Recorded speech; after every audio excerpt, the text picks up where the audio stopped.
আসসালামু আলাইকুম, this is Salman Siam and welcome back to my another new video. আজকের এই ভিডিওটি অনেক বেশি হেল্পফুল হতে যাচ্ছে, কারণ আজকের এই ভিডিওতে আমরা ইনফিনিক্স হট 10s এই মোবাইল ফোনটির খারাপ দিক সম্পর্কে আলোচনা করব। প্রচুর হাইপ সৃষ্টি করেছে ইনফিনিক্স হট 10s এই মোবাইল ফোনটি। ইতিমধ্যে অনেক বড় ইউটিউবাররাও কিন্তু ফোনটি আপলোড করে দিয়েছে এই ফোনের ভিডিও। সো আজকের এই ভিডিওতে শুধুমাত্র আমরা ইনফিনিক্স হট 10s মোবাইল ফোনটির খারাপ দিকগুলো নিয়েই আলোচনা করব।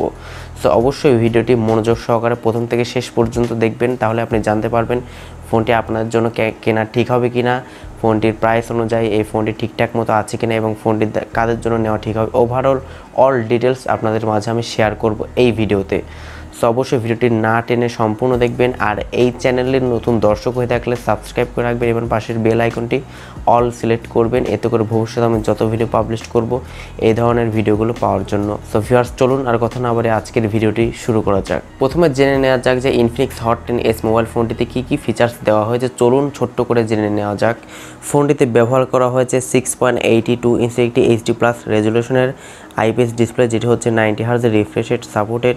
ফোনটিতে 464 জিবি র্যাম রয়েছে এবং 128 জিবি দুইটা ভেরিয়েন্ট কিন্তু রয়েছে। ফোনটিতে প্রসেসর হিসেবে থাকছে মিডিয়াটেকের হেলিও G85 একটি প্রসেসর এবং এতে কিন্তু অ্যান্ড্রয়েড 11 সাপোর্ট করবে। ফোনটিতে আপনারা ব্যাক সাইডে মেইন সেন্সর হিসেবে পাচ্ছেন 48 মেগাপিক্সেল ক্যামেরা। ফোনটিতে আপনারা ফেস আনলক এবং রিয়ার মাউন্টেড ফিঙ্গারপ্রিন্ট সেন্সরের সুবিধা পেয়ে যাচ্ছেন এবং ফোনটিতে 6000 মিলি এমপিআরের ব্যাটারি কিন্তু রয়েছে। আচ্ছা, ফোনটিতে কনফিগারেশন হিসেবে তো আমরা বুঝলাম যে এই কনফিগারেশন রয়েছে। তো চলুন এখন জেনে নেওয়া যাক যে এই ফোনটিতে কী কী খারাপ দিকগুলো রয়েছে। প্রথমত ইনফিনিক্স নোট 10s মোবাইল ফোনটির যে বিষয়টি আমার কাছে খারাপ লেগেছে সেটি হচ্ছে এই ফোনটির ডিসপ্লে রেজুলেশন।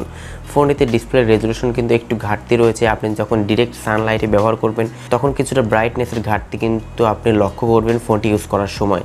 তবে আহামরি খুব একটা না, তবে স্টিল এটা কিন্তু চলবে। তবে ব্রাইটনেসটা ওই আকারে আসলে আমার ভালো লাগেনি। তো আমার মনে হয় যে ব্রাইটনেসটা একটু ভালো হওয়া উচিত ছিল।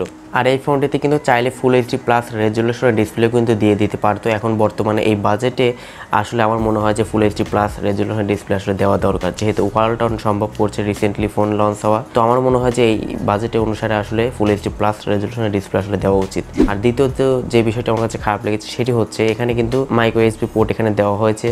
তো এখানে কিন্তু টাইপ সি পোর্ট দেওয়া উচিত ছিল। টাইপ সি পোর্ট দিলে যে আহামরি খুবই বেশি খরচ হয়ে যায় এরকম কিন্তু মোটেও না, 50-100 টাকা কিন্তু বেশি খরচ হয়ে থাকে। বাট কেন যে কোম্পানি এখানে মাইক্রো ইউএসবি পোর্ট আসলে দিয়ে দেয় এটি আসলে বুঝতে পারি না। তৃতীয়ত আমার কাছে যে বিষয়টি খারাপ লেগেছে সেটি হচ্ছে এখানে কিন্তু কোনো প্রকার ম্যাক্রো ক্যামেরা আপনারা পাচ্ছেন না। অনেকে আসলে ম্যাক্রো ক্যামেরা দিয়ে ফটোগ্রাফি করতে আসলে অনেকেই পছন্দ করেন, বাট তাদের জন্য একটু হতাশাজনক ব্যাপার কিন্তু এটি। এখানে কোনো প্রকার ম্যাক্রো ক্যামেরার সুবিধা আপনারা পাচ্ছেন না। দেন চতুর্থত যে বিষয়টি আমার কাছে খারাপ লেগেছে সেটি হচ্ছে এখানে কিন্তু এটা অপশনাল, যদিও আপনারা স্কিপ করতে পারেন খুব সহজে, তারপরেও এখানে কিন্তু বক্সের সঙ্গে একটি ফাস্ট চার্জার কিন্তু দিয়ে দেওয়া উচিত ছিল বাজেট অনুযায়ী। ফাস্ট চার্জার দিলে কিন্তু এই ফোনের ব্র্যান্ড ভ্যালুটা কিন্তু আরও অনেক বেড়ে যেত। অ্যাট লাস্ট আমার কাছে যে বিষয়টি খারাপ লেগেছে সেটি হচ্ছে এর বিল্ড কোয়ালিটি। ফোনটির ব্যাক সাইডে আপনারা পলিকার্বনেটের সুবিধা পেয়ে যাচ্ছেন। পলিকার্বনেট এখানে ব্যবহার করা হয়েছে, যদিও বা এখানে যদি ব্যাক কভার ছাড়া যদি আপনি ফোনটি ইউজ করেন তাহলে কিন্তু পিছনে প্রচুর পরিমাণে আসলে স্ক্র্যাচ পড়ার সম্ভাবনা রয়েছে। তো বক্সের সঙ্গে যেই কাভারটি আপনারা পাবেন সেটি কিন্তু ব্যবহার করতে পারেন। সো আমি সাজেস্ট করবো যে কাভারের নিচেও আরও একটি আপনারা পলি পেপার আপনি লাগিয়ে নেবেন, তাহলে কাভার এবং ফোনের ঘর্ষণে কোনো প্রকার স্ক্র্যাচ এখানে পড়বে না। সো এই ব্যাপারটা অবশ্যই আপনারা লক্ষ্য করবেন। অ্যান্ড 12,990 টাকার প্রাইস রেঞ্জে আসলে 464 জিবি র্যাম রোম এবং মিডিয়াটেক হেলিও G85 প্রসেসর, এই দিয়ে মোটামুটি আপনারা গেমিং পারফরমেন্স কিন্তু ভালোই পাবেন। 6000 মিলি এমপিআরের ব্যাটারি আছে। অ্যান্ড আমি যে সমস্ত কথাগুলো বললাম, খারাপ দিকগুলো তুলে ধরলাম, এইগুলো চাইলে আপনি অনায়াসে স্কিপ করতে পারেন। ডিসপ্লে একটু ঘাটতি রয়েছে, তবে স্টিল এটা চলবে। দেন এই কয়েকটি প্রবলেম যদি আপনি অনায়াসে স্কিপ করতে পারেন তাহলে এই ফোনটি আপনার জন্য বেস্ট চয়েস হবে। তো বন্ধুরা, আশা করছি ভিডিওটি আপনাদের ভালো লেগেছে। যদি ভালো লেগেই থাকে তাহলে অবশ্যই এটি লাইক করবেন।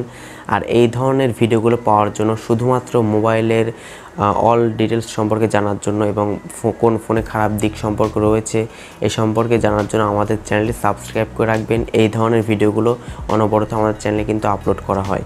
সো পরবর্তীতে কোন ফোন নিয়ে রিভিউ করব সেটাও আমাকে কমেন্ট সেকশনে জানাতে পারেন, তাহলে আমি ওই ক্যাটাগরি নিয়েই কিন্তু ভিডিও তৈরি করব। সো বন্ধুরা, আজকের মতো এই পর্যন্তই। দেখা হচ্ছে পরবর্তী কোনো নতুন ভিডিওতে। সে পর্যন্ত সকলে ভালো থাকুন। আসসালামু আলাইকুম রহমতুল্লাহ।